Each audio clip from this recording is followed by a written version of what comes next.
Former President Donald Trump has once again launched a scathing attack on the Federal Reserve, this time calling for the termination of its current chair, Jerome Powell. Trump, known for his unconventional style and open criticism of those he disagrees with, took to his social media platform, Truth Social, to voice his discontent. He labeled Powell too late and demanded his swift removal from office. This latest attack is not an isolated incident but rather a continuation of Trump's ongoing feud with Powell and the Federal Reserve, which began during his presidency. The timing of Trump's outburst coincides with the European Central Bank's decision to cut interest rates for the 7th time. This move by the ECB, prompted by concerns over slowing economic growth and trade tensions, seems to have fueled Trump's frustration with Powell's more cautious approach.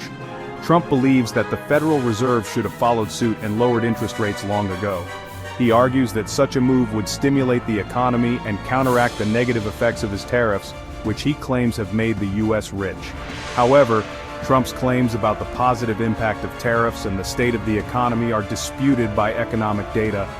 While oil prices have indeed decreased by over 10% in 2025, grocery prices tell a different story, showing a year-over-year increase of 2.4%. This suggests that the economic reality may be more complex than Trump portrays. His insistence on Powell's removal raises concerns about the politicization of the Federal Reserve and its potential impact on the U.S. economy. The Federal Reserve, often referred to as the Fed, is the central bank of the United States. Its primary responsibility is to maintain the stability of the American financial system. Think of it as a watchdog for the economy. The Fed has several tools at its disposal to achieve this goal, but one of the most important is its ability to set interest rates. These rates directly impact how much it costs for individuals and businesses to borrow money. When the Fed lowers interest rates, borrowing becomes cheaper. This encourages people to take out loans for things like homes, cars, and business investments.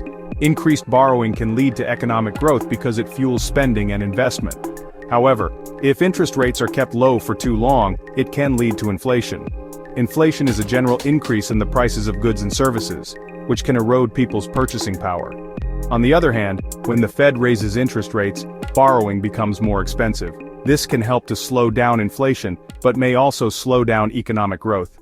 The Fed's decisions on interest rates are therefore crucial for balancing economic growth and price stability. Trump argues that lowering interest rates is necessary to boost the American economy, which he believes is being held back by Powell's inaction. He points to the ECB's recent rate cuts as an example of what the Fed should be doing. He claims that lower interest rates would encourage businesses to invest and consumers to spend, ultimately leading to greater economic growth. Additionally, Trump maintains that his controversial tariffs are benefiting the U.S. economy, and that any negative impacts would be offset by lower interest rates. However, Powell and the Federal Reserve have resisted Trump's calls for immediate rate cuts.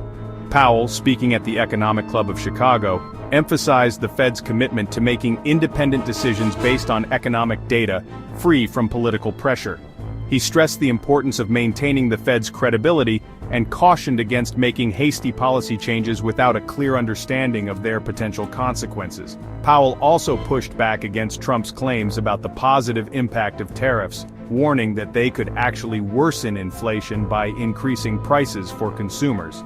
The current benchmark interest rate set by the Fed stands at 4.25% to 4.5%, unchanged since December 2024. This indicates the Fed's cautious approach and its reluctance to bow to political pressure. Powell's stance highlights the ongoing tension between the former president and the current Fed chair, raising concerns about the potential for political interference in monetary policy. Trump's public call for Powell's termination has sparked widespread debate and concern. Critics argue that such actions threaten the independence of the Federal Reserve, a cornerstone of the U.S. economic system. Senator Elizabeth Warren, a vocal critic of Trump's economic policies, warned that firing Powell could trigger a market crash, leading to significant financial losses for investors and potentially pushing the country into a recession. Adding to the concerns are the potential legal ramifications of removing Powell from office. While the law surrounding the president's authority to remove a Fed chair is not entirely clear, Powell has maintained that he is protected from arbitrary dismissal and has cited legal precedents to support his position. This legal uncertainty adds another layer of complexity to the situation. The potential fallout from this standoff between Trump and Powell has experts worried. Economists warn that prolonged uncertainty and political interference in monetary policy could destabilize the markets and harm the U.S. economy.